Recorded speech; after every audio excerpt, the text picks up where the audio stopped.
Hello ನಮಸ್ಕಾರ. News 18ನ digital ಕಾಂಟೆಂಟ್ಗೆ ಸ್ವಾಗತ. ನಾನು ಶರ್ಮಿತಾ ಶೆಟ್ಟಿ. ಆಸ್ಕರ್ ಪ್ರಶಸ್ತಿ ವಿಜೇತ ಭಾರತದ ಖ್ಯಾತ ಸಂಗೀತ ನಿರ್ದೇಶಕ ಎ.ಆರ್. ರೆಹಮಾನ್ ಅವರ ದಾಂಪತ್ಯ ಜೀವನದಲ್ಲಿ ಬಿರುಕು ಮೂಡಿದೆ.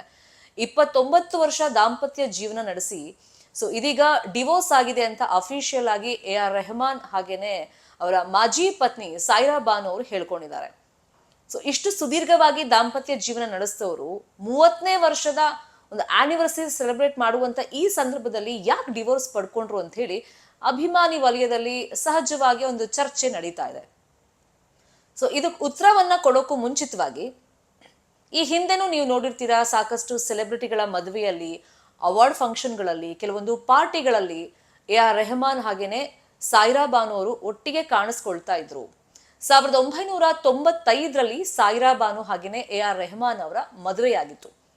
ಇವರಿಗೆ 3 ಜನ ಮಕ್ಕಳಿದ್ದಾರೆ, ಖತೀಜಾ, ರಹೀಮಾ ಹಾಗೇನೆ ಅಮೀನ್ ಅಂತ ಹೇಳಿ.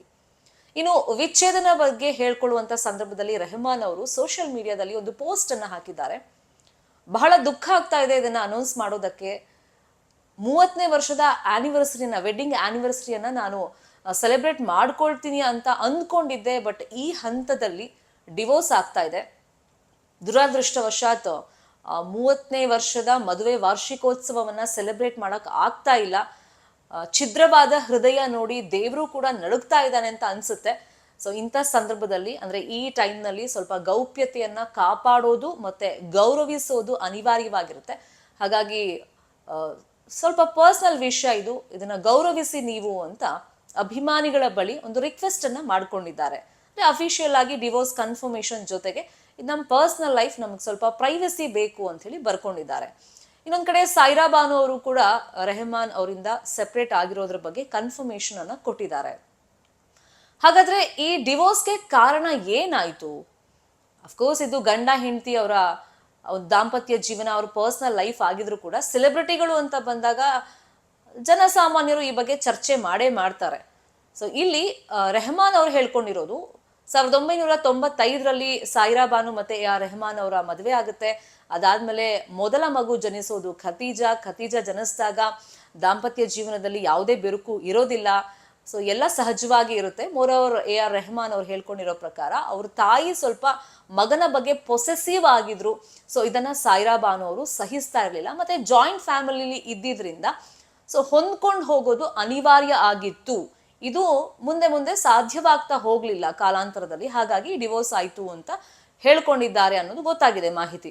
ಇನ್ನೊಂದ್ ಕಡೆ ಸಾಯಿರಾ ಬಾನು ಅವರು ಮದುವೆ ಆದ ಕೆಲವೇ ವರ್ಷಗಳಲ್ಲಿ ಎ.ಆರ್. ರೆಹಮಾನ್ ಅವರನ್ನ ಬಿಟ್ಟು ಒಂದು ಕಠಿಣ ನಿರ್ಧಾರಕ್ಕೆ ಬಂದಿದ್ರು. ಆಗ್ಲೇ ತನಗೆ ಡಿವೋರ್ಸ್ ಬೇಕು ಅಂತಾನೆ ಅವ್ರು ಹೇಳ್ಕೊಂಡಿದ್ರು ಅಂತಾನು ಕೂಡ ಮಾಹಿತಿ ಇದೆ. ಏನೇ ಆದ್ರೂ ಸಾಯಿರಾ ಬಾನು ಅವರು ಈ ನಿರ್ಧಾರವನ್ನ ತಗೊಳ್ಳೋಕ್ಕೂ ಮುಂಚಿತವಾಗಿ, ಅಂದ್ರೆ ಎ.ಆರ್. ರೆಹಮಾನ್ ಅವರನ್ನ ಬಿಟ್ಟು ಹೋಗೋದಕ್ಕೂ ಮುಂಚಿತವಾಗಿ ಒಂದಿಷ್ಟು ನೋವುಗಳನ್ನ ಅನುಭವಿಸಿರ್ತಾರೆ. ಭಾವನಾತ್ಮಕವಾಗಿ ಒಂದಿಷ್ಟು ಒತ್ತಡಗಳು ಅಂತ ಅಫ್ಕೋರ್ಸ್ ಇದ್ದೇ ಇರುತ್ತೆ. ಈ ತರ ಒಂದು ಮ್ಯಾರೇಜ್ ಅನ್ನ ಮುರ್ಕೊಳ್ಳುವಂತ ಸಂದರ್ಭದಲ್ಲಿ ಒಂದಿಷ್ಟು ತಲ್ಲಣಗಳು ಆಗಿರುತ್ತೆ. ಅದ್ರ ಬಗ್ಗೆನೂ ಕೂಡ ಸಾಯಿರಾ ಬಾನು ಅವ್ರ ಆಪ್ತ ವಲಯದಲ್ಲಿ ಹೇಳ್ಕೊಂಡಿದ್ದಾರೆ ಅನ್ನೋದು ಗೊತ್ತಾಗಿದೆ. ಒಟ್ನಲ್ಲಿ 29 ವರ್ಷ ಆದ್ಮೇಲೆ ಎ.ಆರ್. ರೆಹಮಾನ್ ಅವರ ದಾಂಪತ್ಯ ಜೀವನ ಮುರಿದು ಬಿದ್ದಿದೆ, ಬ್ರೇಕ್ ಆಗಿದೆ, ಅಫಿಷಿಯಲ್ ಆಗಿ ಡಿವೋರ್ಸ್ ಆಗಿದೆ ಅನ್ನೋದನ್ನ ಅವರೇ ಕನ್ಫರ್ಮ್ ಮಾಡಿದ್ದಾರೆ. ಎ.ಆರ್. ರೆಹಮಾನು ಕನ್ಫರ್ಮ್ ಮಾಡಿದ್ದಾರೆ, ಸಾಯಿರಾ ಬಾನು ಅವರು ಕನ್ಫರ್ಮ್ ಮಾಡಿದ್ದಾರೆ. ಈ ವಿಷಯ ಕೇಳಿದಂತ ಅಭಿಮಾನಿಗಳು, ಇಷ್ಟು ವರ್ಷ ಜೊತೆಗಿದ್ದವರು ಇವಾಗ ದೂರ ಆಗ್ಬಿಟ್ರಾ, ಇವಾಗ ಡಿವೋರ್ಸ್ ಬೇಕಾಗಿತ್ತಾ ಅಂತ ಪ್ರಶ್ನೆ ಮಾಡ್ತಿದ್ದಾರೆ. ನಾವೇನೇ ಪ್ರಶ್ನೆ ಮಾಡಿದ್ರು ಕೂಡ 4 ಗೋಡೆ ಮಧ್ಯೆ ಗಂಡ ಹೆಂಡತಿಯಾಗಿ ಬದುಕೋದು ಅವರು, ಹೊಂದಾಣಿಕೆ ಇಲ್ಲ ಅಂತ ಅಂದ್ಮೇಲೆ, ಸರಿ ಹೋಗಲ್ಲ ಅಂತ ಅಂದ್ಮೇಲೆ ಇಬ್ರು ಒಂದು ಡಿಸಿಷನ್ಗೆ ಬಂದು ಈ ಮದುವೆ ಬೇಡ ಅಂತ ಮುರ್ಕೊಂಡಿದ್ದಾರೆ. ನ್ಯೂಸ್ 18 ಕನ್ನಡ ನಾವೆಲ್ಲ ಸೋಷಿಯಲ್ ಮೀಡಿಯಾ ಪ್ಲಾಟ್ಫಾರ್ಮ್ನಲ್ಲೂ ಲಭ್ಯವಿದ್ದೀವಿ. ನಮ್ಮನ್ನ ಫಾಲೋ ಮಾಡಿ, ಸಬ್ಸ್ಕ್ರೈಬ್ ಮಾಡಿ. Thank you so much.